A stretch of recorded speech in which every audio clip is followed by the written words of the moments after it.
Right. So, well, could we discuss anything more? Just to get that out of the way. I can't thank you enough, young man. What's your name? Oh yeah, okay. Never mind then. Maybe in fact he didn't say he was his father. But yeah, I already knew that, and it was just one conversation away, so yeah. But anyhow, the point of this puzzle is to go from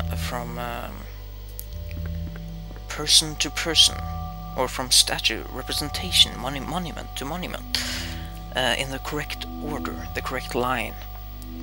Thereby we will reach Felix Morton last.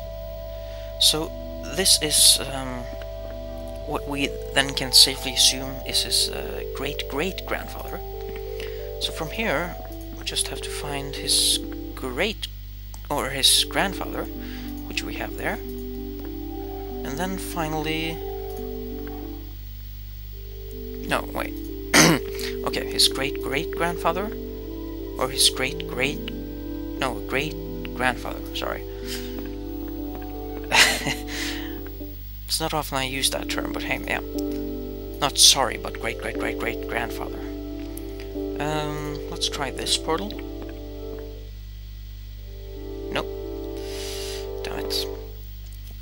The trouble with portals. So yeah, it's him. Here. Nope. Never mind. Yeah, him. This one, I believe. There we are. And probably this one. Yes. And then we go here, for example. Oh yeah. You can't threaten me with that anymore. I know what I've done, and I'm prepared to accept the consequences. But not before I shut you down. If I have to cut you out of every dream, I'll do it. Ah! Okay. He seemed to be trying to cut the tentacle, so let's help him with that.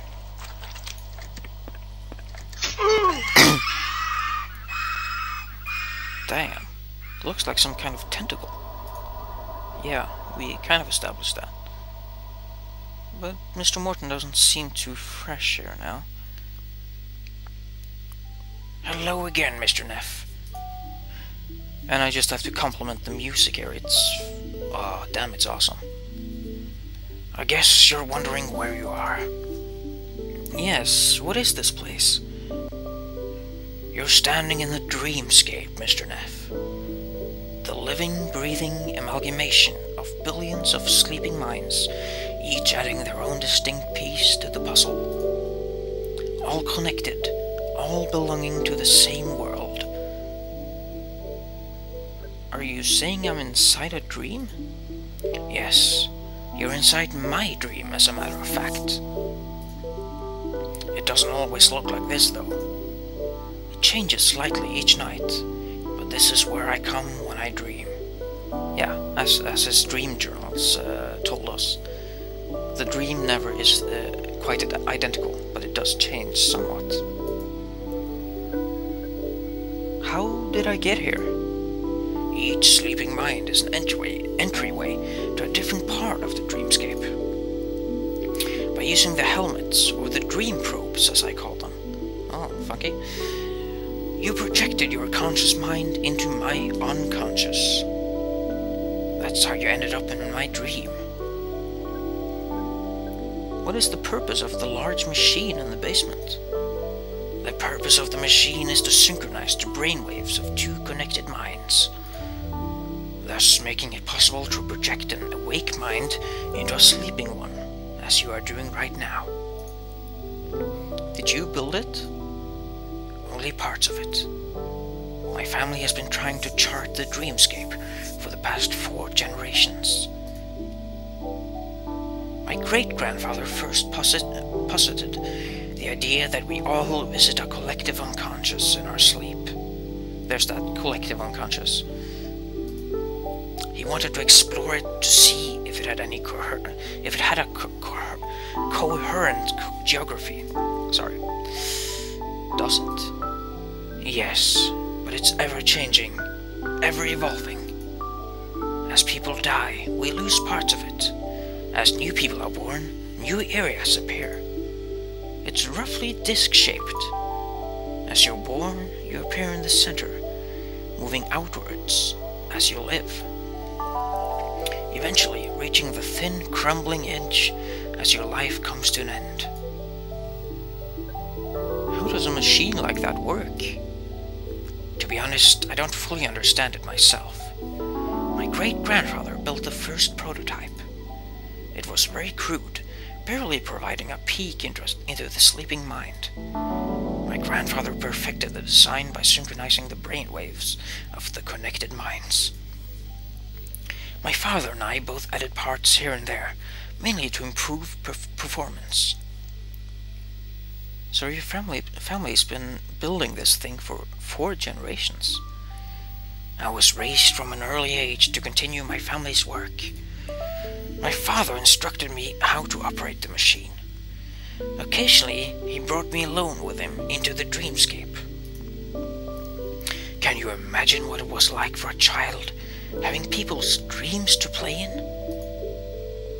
Wow, that is a pretty awesome idea. Who were you talking to before? I was talking to the machine. It has organic parts and has, after decades of refinement, reached some level of consciousness.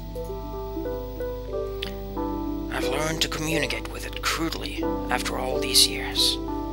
A talking machine? It's not talking per se. It's more like a whisper in the back of your mind. Then what attacked you in the basement? It was the machine that attacked me. Recently, we've had some differences of opinion about how we should proceed with our research. A situation that culminated into an argument once you discovered my camera, Mr. Neff. What was that argument about? Lately, our operation has been getting harder and harder to keep under wraps. I wanted to halt it while I sorted things out, but the machine would have none of it. It wanted you and your wife dealt with, just like we dealt with Travis Brittle, who lived in your apartment before you. Yeah, as you remember, we found a half-burned-up note in the ashtray. So apparently, Mr. Travis Brittle suffered an unfortunate fate. But I couldn't bear myself to do it, so it attacked me. I wish I could explain all this at greater length, but I'm badly hurt. I'm afraid I'm dying. But dreams can't hurt you, can they?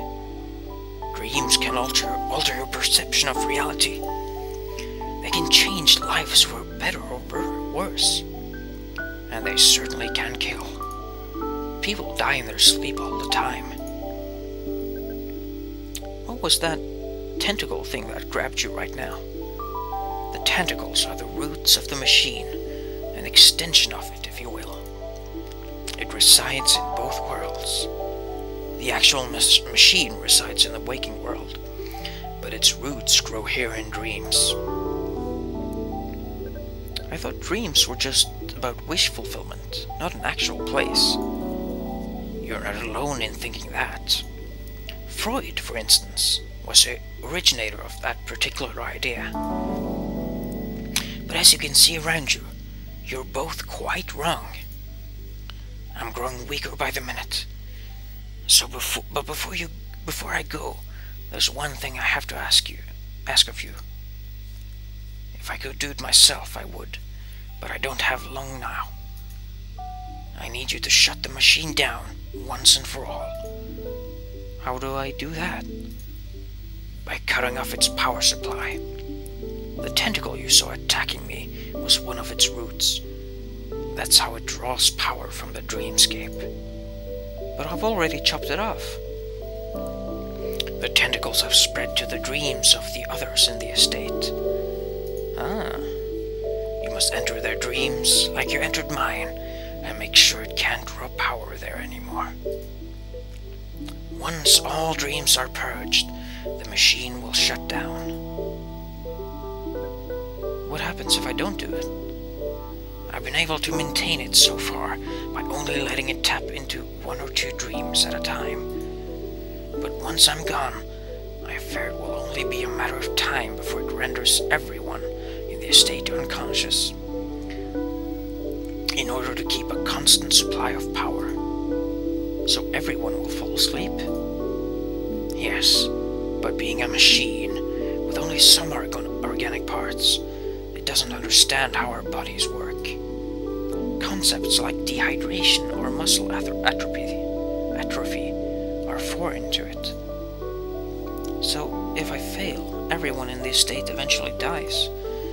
Not only that, but once it realizes that your bodies are failing, it will attempt to spread. It needs dreamers to draw power from, and if the building can't supply them, it will try to find them by spreading beyond the confines of the building, out into the city. Obviously, you must shut it down before that happens.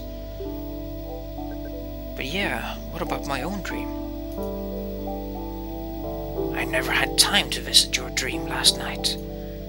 If I understand things correctly, the machine can't have established a foothold there yet. Well, that's good. Will you grant me this, my dying wish? So here he can be as kind of a bastard, tell him he's a sick man. But, Christ man, he's on his deathbed, so yeah, we're gonna tell him that yes, the machine has to be stopped at any cost. I'm glad you understand what's at stake here. My soul will rest easier knowing my family won't be responsible for a catastrophe. I will do my best. I'm the last in the line of Mortons. With me, my family dies. What are you going to tell the world about us once we're gone? Well, I think the best thing here is to appease him. After all, he spent his whole entire life enslaved to the work of his family. He's basically had no choice. And if anything, his latest actions certainly have redeemed him in my eyes. So let's just tell him what he wants to hear. And yeah. Thank you, Mr. Neff. I'll rest easier knowing that. This is where I must leave you. Goodbye, Mr. Neff. Goodbye, Mr. Morton.